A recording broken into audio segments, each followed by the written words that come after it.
Halo, selamat malam semuanya, kawan-kawan mahasiswa semua.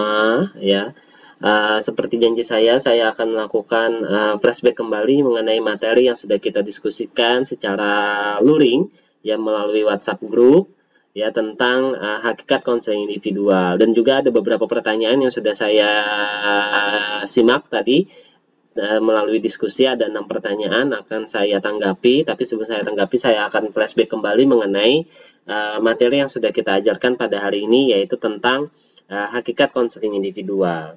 Ya, ada beberapa subpokok bahasan yang akan kita bahas mengenai konseling individual.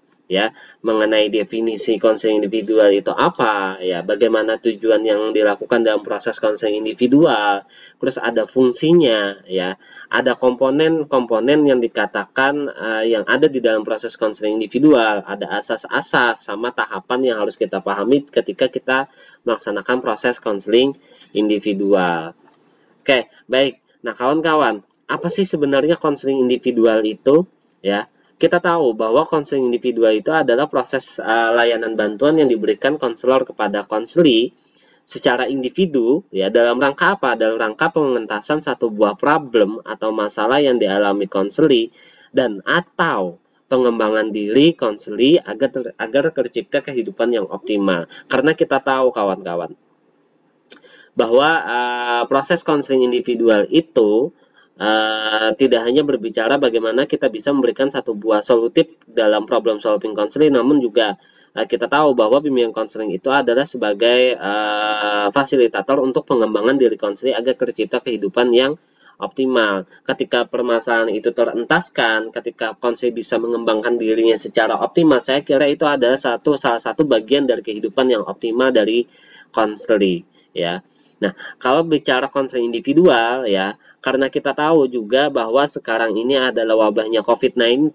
Nah, proses konseling individual yang dilakukan itu siogianya juga harus tetap memperhatikan yang namanya protokol kesehatan, adanya social distancing. Nah, ini tetap kita perhatikan sebagai seorang konselor ketika memberikan layanan. Makanya faktor ilmu pengetahuan dan teknologi itu juga sangat memberikan pengaruh besar terhadap perubahan-perubahan yang terjadi di dalam proses layanan bimbingan dan konseling. Salah satunya adalah adanya cyber counseling yang kita ketahui, ya. Bagaimana konseling yang dilakukan melalui satu buah video conference, ya, chatting, ya, tetapi juga tidak mengurangi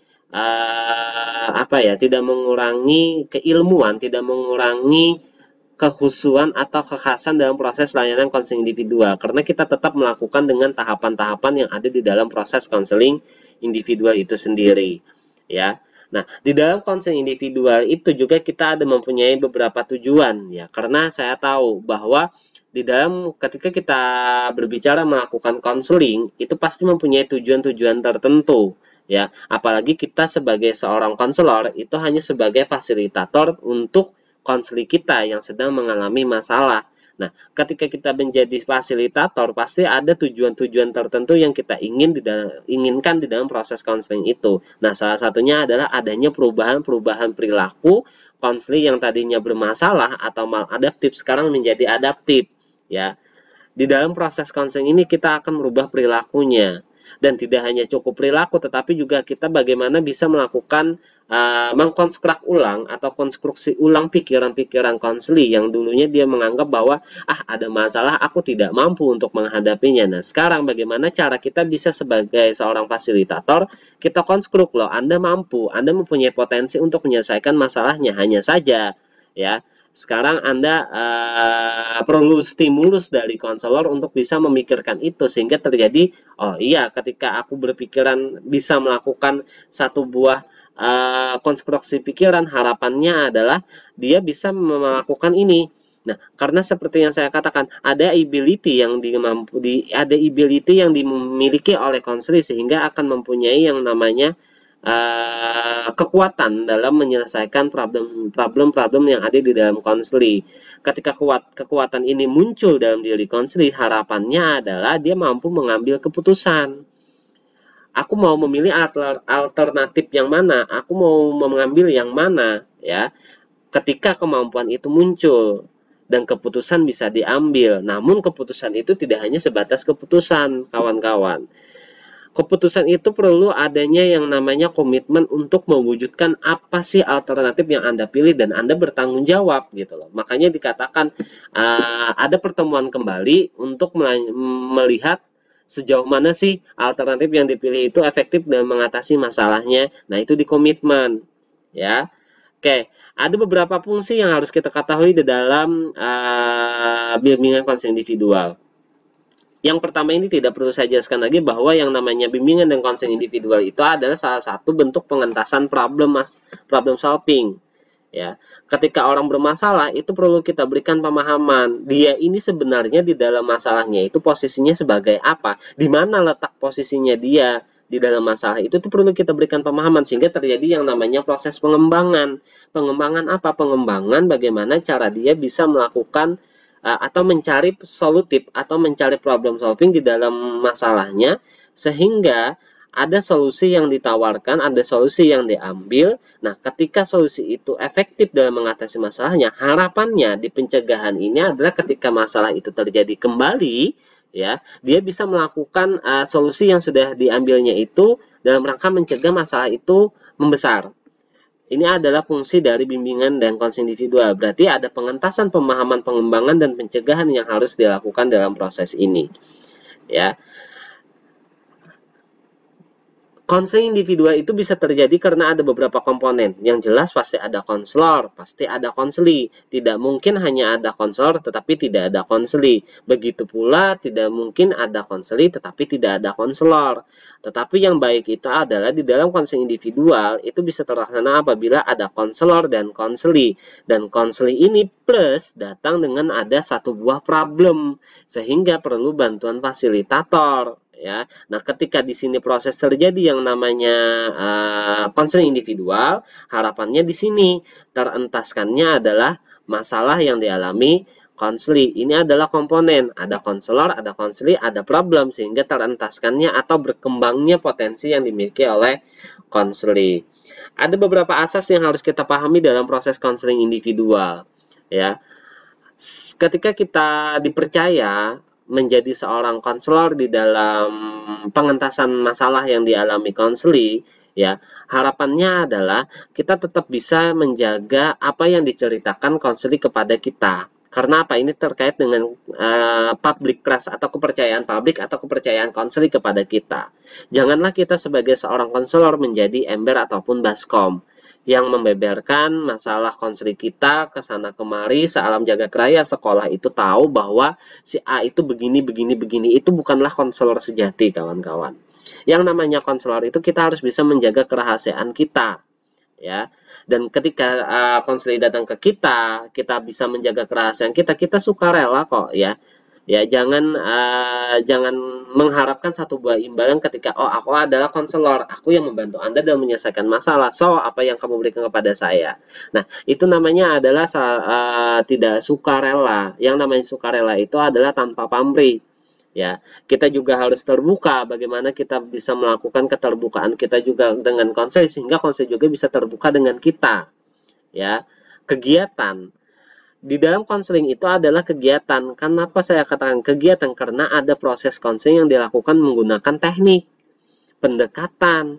Prosesnya ada langkah-langkahnya yang harus kita lalui. Sehingga di sini dimaksud dengan asas kegiatan dan normatif, ya. Tetap ingat, kita harus bisa memahami konseli kita, bagaimana konseli kita. Tetapi bukan konseli kita yang harus dipaksa memahami kita sebagai seorang konselor. Kita tetap bisa menjaga etika-etika dalam proses konseling. Kita juga harus bisa menghormati perbedaan-perbedaan antara aku dan engkau. Sehingga akan terjadi yang namanya saling memahami di dalam proses konseling. Dan konseling ini juga dilakukan orang yang ahli, ya. Kenapa? Ya saya katakan konseling ini kan ada pendekatan dan ada teknik, ada proses, ada tahapan yang harus dilakukan. Otomatis kan ini berbicara bagaimana keilmuan yang dilakukan oleh seorang konselor. Nah, berbeda dengan yang orang yang memberikan wejangan atau orang yang memberikan nasihat. Itu tanpa ada teknik, tanpa ada pendekatan, ya sudah jadi aja. Nah, itu beda, ya. Oke, selanjutnya adalah langkah-langkahnya. Nah, ada langkah-langkah konseling individual yang harus kita lakukan, yaitu ada pra-konseling, proses konseling, dan pasca konseling. Pra-konseling ini bagaimana kita menyiapkan yang harus kita siapkan dalam proses konseling individual. Kita masuk ke proses ini ada bagaimana pelaksanaan pendekatan dan teknik yang kita lakukan dalam proses konseling individual, dan kita lihat bagaimana evaluasi setelah di proses ini juga pengambilan keputusan ya kawan-kawan ya. Jadi bagaimana konselor itu dapat mengambil keputusan sehingga di pasca ini kita nanti bisa melihat bagaimana komitmen yang harus dilakukannya. Ya, berapa lama dia melakukan alternatif itu nanti kita nilai di pasca konseling. Oke, baik, itu tadi sedikit penjelasan dari saya, flashback dari saya terkait dengan hakikat konseling individual. Saya akan tanggapi ada beberapa pertanyaan yang sudah masuk ya dari hasil diskusi. Baik, saya lanjutkan ke pertanyaan. Ada yang bertanya ya tentang apa ini ya? Ada immediate ya, immediate dalam konseling. Kalau ada tujuan konseling, yang satu tujuan konseling itu ada immediate. Jadi begini, immediate itu adalah bagaimana tujuan-tujuan yang harus kita lakukan atau tujuan immediate ada tujuan yang ingin kita capai dalam setiap proses, setiap tahapan dalam proses konseling. Nah, nanti kalian akan belajar nanti bagaimana kalian membuat buku panduan. Di dalam buku panduan itu setiap tahapan itu ada goals atau ada tujuan yang harus kalian capai di dalam tahapan itu. Jadi setiap tahapan itu mempunyai tujuan tertentu, itu namanya adalah immediate ya. Saya lanjut ke pertanyaan kedua. Ada ragam teknik konseling individual. Nah, ada eksplorasi bagaimana cara konselor untuk menggali dan menangani lebih jauh mengenai masalah konseling.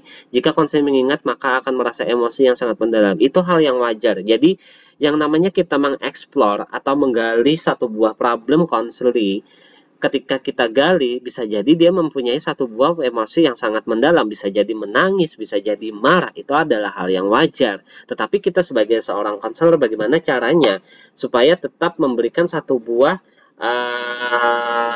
satu buah pelayanan yang terbaik ketika kita mengeksplor, dia tetap dalam keadaan duduk gitu loh, jangan sampai membuat dia emosi yang meronta-ronta. Ya, jadi itu adalah hal yang wajar. Eksplorasi itu juga bagian dari satu buah teknik. Jadi itu juga merupakan yang kita lakukan gitu loh.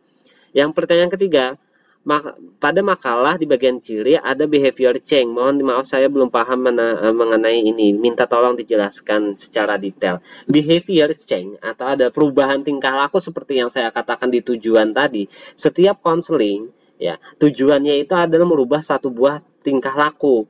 Tingkah laku yang dulunya dia ketika bermasalah itu bisa jadi memunculkan tingkah laku yang maladaptif atau tingkah laku yang tidak baik. Nah, sekarang kita rubah ke adaptif yang baik. Itu yang seperti apa? Nah, makanya dalam konseling itu ada behavior change, perubahan tingkah laku.